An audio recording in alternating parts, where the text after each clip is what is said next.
Maramino episi Iya maram Iya maram Iya bimpu dena Egan ergani Iya bimpu dena Egan ergani Iya bimpu dena Egan ergani Jawai de Beta kana de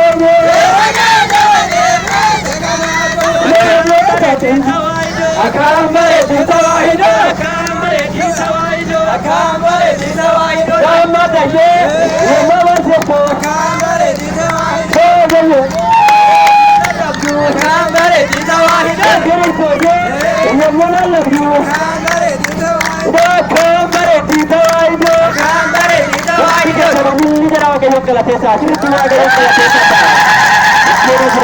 kan dabarre ammas daqiiqa shawar dabarre barumsa sagalee waaqayyoo ni arganna amma taa'uun dhukkoo waaqayyoo rufee bira ga'utti hundumti keessan iyyuu yaada keessa saabadhaaf joosadha.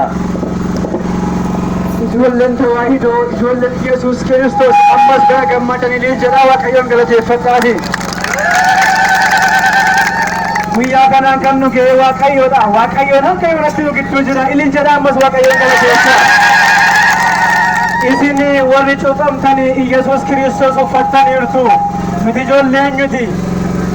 ijoollee Yesuus Kiristoosii dhuguma Yesuus Kiristoosii cubbuu keenyarraa anaa fi isin bilisa nu baasuudhaaf dhuguma aqrayaa garbummaa diinni keenya daabiloosii lafa Yordaanositti gate ammas nu barbadeessee ilin jedhaa waaqayyoon galateeffadha.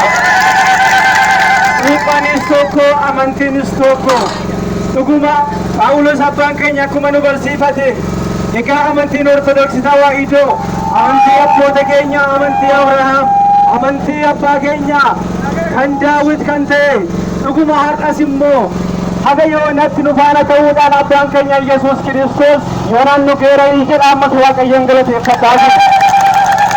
Dhuguma isin bishaaniin qulqulleessaniirtu hafuurri waaqayyoos immoo bishaanirra bulee ture jedha seera uumamaa boqonnaa tokko gaafa ilaallu. Dhuguma egaa anii fi isin cubbuudhaan kufnee turre diinni keenya daabiloos nu kuffisee ture diinni keenya daabiloosi daandii dhugaarra nu kuffisuuf tattaafachaa ture garuu Yesuus Kiristoos ilmi qulqulleettii dubaroo Maariyaam dhuguma ijoolleen koo kufanii akka hin hafneef jedhee laga Yordaanos keessatti dhalayaa nuuf gadame sana dhuguma Yesuus Kiristoos barbadeessee ture ammas ilin jedhaa waaqayyoon galateeffadhaafi.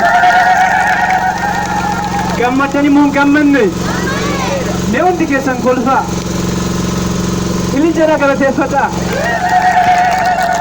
Anaaf isin gammachuudhaaf waan ta'eef egaa dhuguma gammaduu qabna guyyaa kana guyyaatti qulqulloofnedha waan ta'eef guyyaa diinni keenya itti qaana'edha waan ta'eef dhuguma egaa nutis immoo Yesuus Kiristoos duukaa buune dhuguma daandii Abrahaam duukaa buune har'a fayyineerra laga Yordaanositti cuuphamneerra jechuudha. Egaa sababni isaa Yesuus Kiristoos maaliif laga Yordaanositti cuuphame kan jedhu egaa dhalayaa garbummaa sana barbadeessuudhaaf jenneerra maaliif immoo bishaaniin ta'e kan jedhu ilaalla. Egaa Yesuus Kiristoos hundumaa mijeessee uume namas gaafa uumu hundumaa tolchee uume. Egaa dhuguma guyyaa kana osoo cuuphanii aannan yookiin dammaanaa ta'uu jenne nu rakkisa moo rakkisu? Baay'ee nu rakkisa. Kanaaf egaa bishaan